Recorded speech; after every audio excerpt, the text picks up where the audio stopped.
यावेळी बोलताना आमदार सुरेश धस यांनी अजितदादांवरही निशाणा साधला। अजितदादा, तुमचं मुंडेंशिवाय काय अडतंय असा सवाल करत त्यांनी मुंडेंच्या राजीनाम्याची मागणी केली। त्याचबरोबर सूरज चव्हाण यांच्यावरही सुरेश धस यांनी निशाणा साधला। अजितदादा फार प्रांजळ मताचा माणूस हो। 5 वर्ष तुम्ही हसू नका, 5 वर्षाच्या लेकरासारखं त्याचं हृदय आहे आणि तो कधीच चुकीच्या लोकांना, मला माहिती, मी ज्यावेळेस त्यांच्या बरोबर होतो, काही लोकांना मी घेऊन गेलतो, 1-2 लोकांना घेऊन गेलतो, म्हणले यांच्या बाबतीत फोन करा। अजितदादा म्हणले हे चुकीचे वागणारे लोक आहेत, मी यांच्या बाबतीत फोन करणार नाही।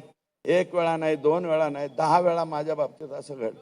म्हणजे जवळजवळ 10-11 वर्ष मी त्यांच्या बरोबर काम केलं। अजितदादा असा नव्हता रे। अजितदादा तुझ्या पाया पडतो, तुझं काय अडकलं रे ह्यांच्यापाशी? काय अडकलंय? हे जाऊ दे ना का बाहेर, हे जाऊ दे। अरे बाबा, हे सातपुडा सरकारी बंगल्यावर जर बैठका घेत असतील आणि ही बैठक जर चुकीची निघाली, मी चॅलेंज देतो, राजकारण सोडून देईल बर का। अरे राजकारण काय माझ्या बांधवांनो, मला सांगा ना। हे सोडलेत काही जण। सूरज चव्हाण बोलला माझ्यावर।